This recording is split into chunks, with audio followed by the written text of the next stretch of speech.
नमस्कार, बहुत स्वागत है आपका। इंडिया डेली देख रहे हैं आप। मैं हूं आपके साथ शिखा त्यागी। तो दुनिया की सियासत के सबसे बड़े मंच पर अब वो नूरा कुश्ती शुरू होने वाली है, जिसका शोर वॉशिंगटन की गलियों से लेकर बीजिंग के महलों तक गूंज रहा है। खुद को दुनिया का स्वयंभू चौधरी समझने वाला अमेरिका आज एक ऐसे चौराहे पर खड़ा है जहां उसकी धमक फीकी पड़ती दिख रही है। व्हाइट हाउस में बेचैनी का आलम यह है कि ट्रंप को 9 साल बाद चीन की दहलीज पर कदम रखना पड़ रहा है। यह कोई साधारण दौरा नहीं है, बल्कि डूबते को तिनके का सहारा ढूंढने की वो कोशिश है, जिसमें अमेरिका को अपनी डूबती साख बचाने के लिए उस चीन के सामने बैठना पड़ रहा है, जिसे वो कल तक अपना सबसे बड़ा दुश्मन बताता था। ट्रंप की यह यात्रा साबित कर रही है कि अब अंकल सैम का सिक्का बाजार में खोटा हो चुका है। इसे कूटनीति का सबसे बड़ा मजाक ही कहिए कि जो अमेरिका पूरी दुनिया को पाबंदियों की धमकी देता फिरता था, आज वही ईरान के चक्रव्यूह में ऐसा फंसा है कि उसे निकलने का रास्ता नहीं सूझ रहा। एक तरफ यूक्रेन की आग में झुलसता यूरोप है और दूसरी तरफ ईरान की जिद, जिसने अमेरिका के घमंड को मिट्टी में मिला दिया। ट्रंप बीजिंग जा रहे हैं अपनी गिरती हुई साख का पेचवर्क करने, क्योंकि उन्हें पता है कि अगर चीन के हाथ सही दिशा में रहे तो वो बच सकता है, या फिर अगर यूं कह ले कि अगर चीन ने हाथ खींच लिए तो अमेरिकी अर्थव्यवस्था ताश के पत्तों की तरह ढह जाएगी। यह दौरा दरअसल अमेरिका की उस मजबूरी का विज्ञापन है जहां सुपर पावर होने का मुखौटा अब धीरे धीरे उतर रहा है और दुनिया देख रही है कि कैसे एक वक्त का शेर अब समझौते की टेबल पर गिड़गिड़ाने की तैयारी में। तो दुनिया की राजनीति के सबसे बड़े मंच पर शय और मात का वो खेल शुरू होने वाला है, जिसकी धमक बीजिंग से लेकर वॉशिंगटन और तेहरान तक सुनाई दे रही है। अमेरिका, जो खुद को दुनिया का थानेदार समझता है, आज उसी की सांसें अटकी हुई। सफेद घर यानी व्हाइट हाउस में खलबली है, क्योंकि अंकल सैम के तेवर अब ईरान के सामने ठंडे पड़ते दिख रहे हैं। और इसी कसमकस के बीच डोनाल्ड ट्रंप चीन की दहलीज पर कदम रखने वाले हैं। कई सालों बाद डोनाल्ड ट्रंप चीन जा रहे हैं, लेकिन ये कोई दोस्ताना मुलाकात नहीं, बल्कि मजबूरी का वो दौरा है जहां ट्रंप को जिनपिंग की आंखों में आंखें डालकर अपनी डूबती साख को बचाने का रास्ता ढूंढना। इसे विडंबना ही कहिए कि जो अमेरिका कल तक पूरी दुनिया को अपनी उंगलियों पर नचाता था, आज वही सिर मुंडाते ही ओले पड़ने वाली स्थिति में फंस गया। एक तरफ यूक्रेन की आग बुझ नहीं रही और दूसरी तरफ मध्य पूर्व में ईरान ने नाक में दम कर रखा। ट्रंप का यह दौरा केवल एक कूटनीतिक यात्रा नहीं है, बल्कि गिरती हुई अमेरिकी अर्थव्यवस्था और बिखरती हुई वैश्विक धाक को थामने की एक आखिरी कोशिश जैसा है। अब इस पूरी दुनिया इस पर देख रही है, नजरें टिकाकर बैठी है, क्योंकि जब दो हाथी आपस में मिलते हैं तो जमीन का हिलना तय होता है। और इस बार तो सवाल वर्चस्व की उस जंग का है जिसमें अमेरिका लगातार पिछड़ता जा रहा है। कहते हैं दुश्मन का दुश्मन दोस्त होता है, और ट्रंप के लिए फिलहाल चीन के साथ बैठना उसी कड़वी घूंट को पीने जैसा है। व्हाइट हाउस की अब क्या शामत होगी ये तो वक्त बताएगा, लेकिन हकीकत यह है कि अमेरिका की आर्थिक आजादी का गुब्बारा फटने की कगार पर। ट्रंप को चीन में भव्य स्वागत तो मिलेगा, लेकिन उस मुस्कुराहट के पीछे छिपी कूटनीति के कांटे उन्हें चुभेंगे जरूर। यह दौरा 13 से 15 मई के बीच है और पूरी दुनिया देख रही है कि क्या अमेरिका फर्स्ट का नारा बुलंद करने वाले ट्रंप बीजिंग में जाकर घुटने टेकेंगे या फिर कोई नया पैंतरा चलेंगे। ट्रंप प्रशासन के लिए इस वक्त सबसे बड़ा सिरदर्द ईरान बना हुआ है। ईरान ने जिस तरीके से अमेरिका को आईना दिखाया है, उसने वॉशिंगटन के सूरमाओं की नींद उड़ाकर रख दी। ट्रंप चीन से गुहार लगाने जा रहे हैं कि वो ईरान पर दबाव बनाए, खासकर उसकी तेल बिक्री को लेकर। लेकिन चीन भी न नकद न तेहरा उधार वाली नीति पर चलता है। वो भला अमेरिका के कहने पर अपने रणनीतिक साझेदार ईरान को क्यों किनारा करेगा। ट्रंप चाहते हैं कि चीन उन सैन्य और नागरिक सामानों की सप्लाई रोक दे जो ईरान की ताकत बन रहे हैं। पर यह देखना दिलचस्प होगा कि शी जिनपिंग इस पर अपनी क्या कीमत वसूलते। हॉर्मुज की बात करें तो हॉर्मुज की नाकेबंदी ने अमेरिका की कमर तोड़ दी। दुनिया की रगों में दौड़ने वाला तेल जब इसी रास्ते से रुक जाए तो अमेरिका जैसे देशों की अर्थव्यवस्था में दीमक लगना तय। ईरान ने इस समुद्री रास्ते को बंद करके अमेरिका की गले की फांस बना दिया। अब ट्रंप को चीन की जरूरत है ताकि वो इस गतिरोध को खत्म कर सके। यह अमेरिका के लिए किसी नाक कटने वाली बात से कम नहीं कि उसे उस चीन की मदद देनी पड़ रही है जिसे वो अपना सबसे बड़ा प्रतिनिधि बताता था। इतना ही नहीं, रूस यूक्रेन युद्ध में चीन का रूस को परोक्ष समर्थन भी ट्रंप के एजेंडे में सबसे ऊपर। अमेरिका ने यूक्रेन में अरबों डॉलर पानी की तरह बहा दी, लेकिन नतीजा ढाक के वही 3 बात रहा। रूस कमजोर होने के बजाय चीन और ईरान के साथ मिलकर एक नया मोर्चा बन चुका। ट्रंप इस बैठक में रूस के प्रति चीन की नरमी पर सवाल उठा सकते हैं, लेकिन सवाल यह है कि क्या जिनपिंग उनकी बात को घास भी डालेंगे। अमेरिका की असहजता इस वक्त पूरी दुनिया के सामने बेनकाब हो चुकी। व्यापार और दुर्लभ खनिजों यानी रेयर अर्थ पर भी ट्रंप की नजरें टिकी। आज के डिजिटल युग में बिना रेयर अर्थ के अमेरिका का तकनीकी साम्राज्य ताश के पत्तों की तरह ढह सकता है। चीन ने इन खनिजों पर अपनी पकड़ ऐसी मजबूत की है कि अमेरिका को सांप सूंघ गया। ट्रंप भले ही कितने भी कड़े बयान दे ले, लेकिन सच्चाई यही है कि तकनीक के क्षेत्र में अमेरिका को चीन की बैसाखी की जरूरत है। इसी मजबूती को जिनपिंग ट्रंप के सामने एक हथियार की तरह इस्तेमाल करते। इधर ईरान के साथ शांति प्रस्ताव की जो बातचीत चल रही थी उस पर ट्रंप ने अपना आपा खो दिया। पाकिस्तान के जरिए ईरान ने जो जवाब भेजा उसने ट्रंप के अहंकार को चोट पहुंचाई। ईरान ने साफ कह दिया है कि उसे युद्ध से हुए नुकसान का मुआवजा चाहिए और हॉर्मुज स्ट्रेट पर उसकी संप्रभुता को मान्यता दी जाए। ट्रंप को ईरान की ये मांगे अस्वीकार्य लग रही, लेकिन शायद वो ये भूल रहे हैं कि अब वक्त बदल चुका।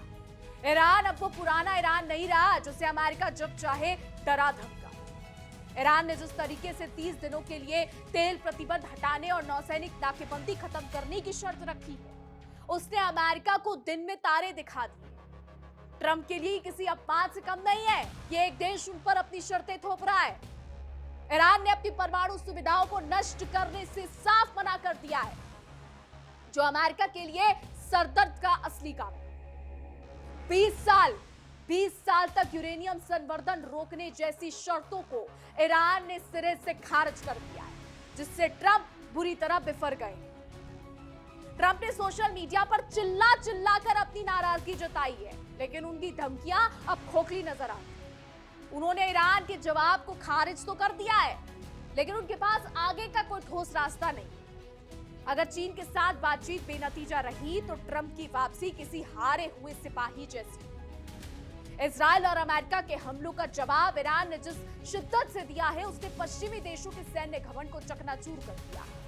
13 मई से शुरू होने वाला ये दौरा खतरे की घंटी भी साबित हो सकता है। विशेषज्ञों का मानना है कि अगर अमेरिका और चीन के बीच कोई ऐसी गुप्त सेटिंग हो गई जो ईरान के हित के खिलाफ है तो ये मुश्किलें काफी बढ़ा सकता है। अमेरिका अपनी साख बचाने के लिए किसी भी हद तक जा सकता है और चीन के साथ उसका लेन देन ईरान को होशियार पर या फिर ये कहे कि ईरान को होशियारी बरतने पर मजबूर कर रहा है।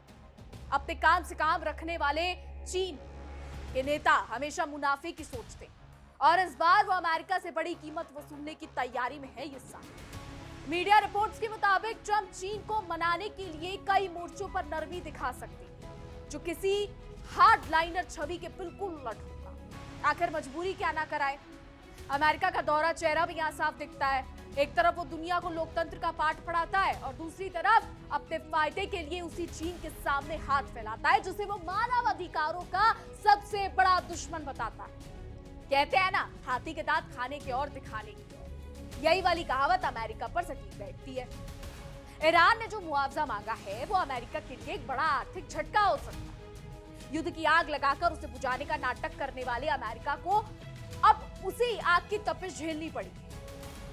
ईरान की संप्रभुता को मान्यता देना अमेरिका की विदेशी नीति की सबसे बड़ी हार मानी जाएगी। इसलिए ट्रंप ने इस जवाब को पूरी तरीके से नामंजूर कर दिया है। लेकिन क्या उनके पास इसके अलावा कोई और विकल्प है?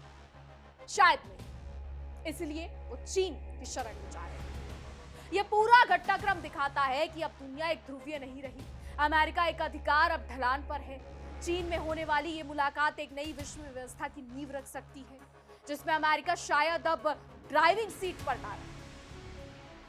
ट्रंप की चीन यात्रा ये तय करेगी कि आने वाले समय में वैश्विक राजनीति का ऊंट किस करवट बैठेगा। क्या ट्रंप अपनी अस्वीकार्यता के अहंकार को कम कर पाएंगे या फिर दुनिया को एक और बड़े संघर्ष की ओर धकेल देंगे? ये बड़े सवाल। पाकिस्तान की बात कर लेते हैं। पाकिस्तानी मध्यस्थों के जरिए चल रही ये बातचीत फिलहाल किसी नतीजे पर पहुंचती नहीं दिख रही। 28 फरवरी से शुरू हुई इस जंग में 8 अप्रैल को भले ही अस्थायी विराम लिया, लेकिन तनाव की आग अभी भी सुलग रही। ट्रंप ने जिस तरीके से शांति प्रस्ताव को खारिज किया है, उससे सीजफायर की कोशिशों को काट मार गया।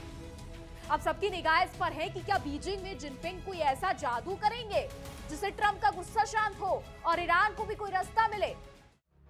कुल मिलाकर ट्रंप का ये दौरा ऊंट के मुंह में जीरा साबित होता है या फिर किसी बड़े बदलाव का सबब, ये शुक्रवार तक साफ हो जाएगा। अमेरिका का गिरता ग्राफ और ईरान की बढ़ती जिद ने इस दौरे को ऐतिहासिक बना दिया। ट्रंप को समझना होगा कि अब डराने धमकाने वाली नीति से काम नहीं चलेगा। बंदर घुड़की देने का समय अब बीत चुका है और अब ठोस कूटनीति ही उन्हें इस भंवर से निकाल सकती है। इस दौरे के अंत में अगर ट्रंप खाली हाथ वापस लौटते हैं तो समझ लीजिए ये उनके व्यक्तिगत छवि के साथ साथ अमेरिका की अंतरराष्ट्रीय छवि के लिए भी ताबूत में आखिरी कील साबित होगा। दुनिया देख रही है कि कैसे एक महाशक्ति को अपने वजूद और अपने हितों की रक्षा के लिए अपने दुश्मन देश के दर पर जाना पड़ रहा है।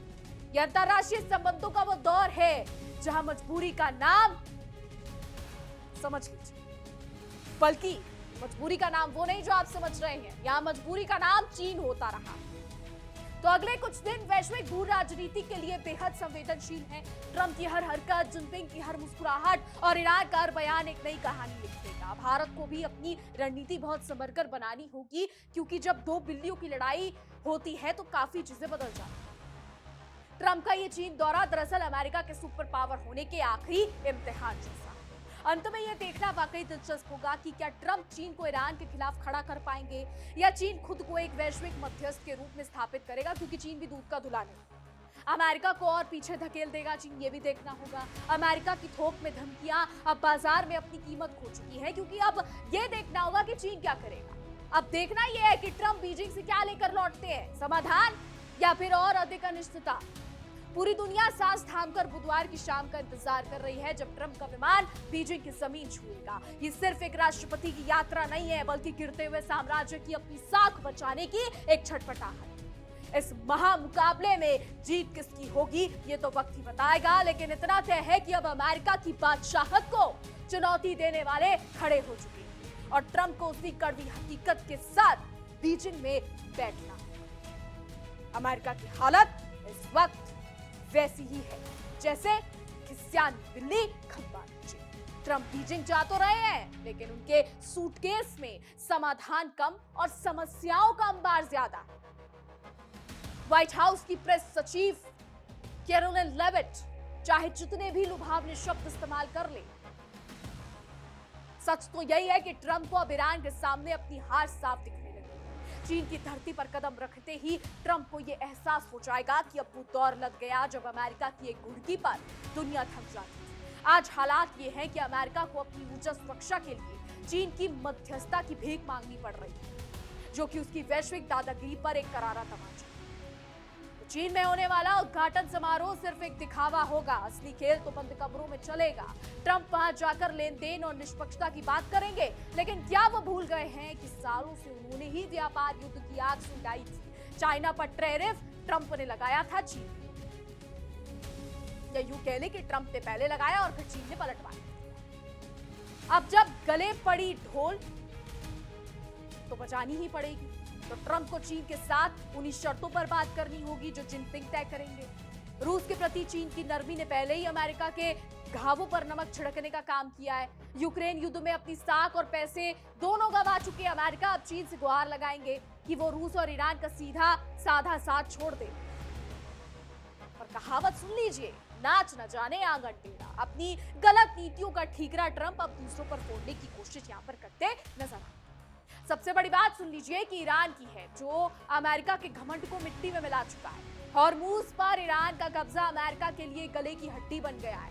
ट्रंप को डर है कि अगर चीन ने ईरान से तेल खरीदना और सैन्य सामान बेचना बंद नहीं किया तो अमेरिका की रही सही साख भी मलबे में तब्दील हो जाएगी। लेकिन चीन भी कम नहीं है, वो ट्रंप की इस कमजोरी का पूरा फायदा उठाएगा। रेयर अर्थ खनिजों पर चीन की पकड़ ने अमेरिका के तकनीकी गुरूर को पहले ही घुटनों पर ला दिया। ट्रंप बीजिंग में जाकर शायद ये समझ पाएंगे कि अकेला चना भार नहीं फोड़ सकता और बिना चीन के सहयोग के उनकी अर्थव्यवस्था का पहिया आगे नहीं बढ़ने वाला। ईरान ने जो शांति प्रस्ताव के बदले मुआवजे और संप्रभुता की मांग रखी है, उसने ट्रंप प्रशासन को दिन में तारे दिखा दिए। ट्रंप ने भले ही इसे अस्वीकार्य कहकर खारिज कर दिया, लेकिन हकीकत में उनके पास कोई प्लान भी नहीं। पाकिस्तान के जरिए जो संदेश आ रहे हैं वो अमेरिका को उसकी औकात बताने के लिए काफी है, ये समझ लीजिए। 20 साल तक यूरेनियम संवर्धन रोकने की शर्त को ठुकराकर ईरान ने साफ कर दिया है कि वो झुकने वालों में से नहीं। अब ट्रंप के पास केवल एक ही रास्ता बचा है कि वो चीन के सामने नाक रगड़ेंगे और किसी तरह ईरान को मनाने की विनती करेंगे। इस पूरे घटनाक्रम ने साबित कर दिया है कि अमेरिका का सुपर पावर का चोला अब फट चुका है और दुनिया एक नई करवट ले। अब दुनिया के सबसे बड़े लोकतंत्र का नकाब पहनकर जो मानवता का पाठ ट्रंप पढ़ाते थे, वो दुनिया के सामने बखूबी सामने आ गया है। पुतिन का पारा चढ़ा हुआ है। यूक्रेन को लेकर पुतिन पहले ही गुस्से में है। पुतिन ने शनिवार को साफ कह दिया था कि अगर यूक्रेनी ड्रोन्स परेड में आते तो फिर नहीं बचते। पुतिन ने साफ कह दिया था कि हमने अमेरिका, चीन और भारत को ये बता दिया था कि अगर यूक्रेन ने हमला किया तो हम नहीं छोड़ेंगे। वहीं डोनाल्ड ट्रंप ने भी बड़े उत्साह से एक्सपर्ट ट्वीट कर दिया था कि 3 दिन का सीज फायर हो रहा है और मैं बहुत खुश हूं, यानी ट्रंप बहुत खुश है उस चीज से। लेकिन ये 3 दिन का सीज फायर आगे बढ़ता है या नहीं बढ़ता, ये तो वक्त बताएगा, क्योंकि डोनाल्ड ट्रंप फिलहाल तो चीन जा रहे हैं और क्योंकि ज़ेलेंस्की ट्रंप की बातों को सुनते हैं, उनकी जी हुजूरी करते हैं, तो अब ये देखना होगा कि ज़ेलेंस्की हमले करेंगे या फिर कुछ और ही होता है, यहाँ पर नजर आएगा। फिलहाल इतना समझ लीजिए कि पुतिन का पारा इस वक्त इतना हाई है कि डोनाल्ड ट्रंप अगर सामने आ जाए तो इस तरीके की चीजें पुतिन सामने रख देंगे कि ट्रंप सहने लायक नहीं बचेंगे। फिलहाल आगे देखना होगा कि एशिया की राजनीति में क्या होता है, साउथ एशिया की राजनीति में क्या होता है, खाड़ी में क्या होता है, यूरोप में क्या होता है, क्योंकि हलचल चारों जगह है। इस तरफ भी हलचल, उस तरफ भी हलचल और इस तरफ भी हलचल। खाड़ी में तो सबसे ज्यादा हलचल है। अब आने वाला समय बताएगा कि क्या होता है। फिलहाल हमारी आज की रिपोर्ट में बस इतना ही। तमाम खबरों के लिए जुड़े रहिए इंडिया डेली के साथ। देखिए इंडिया डेली 24/7 अब आपकी स्मार्ट टीवी पर। इंडिया डेली मौजूद है सभी डिजिटल प्लेटफॉर्म पर लाइव और लगातार। इंडिया डेली 24/7 हर दिन राष्ट्र को समर्पित।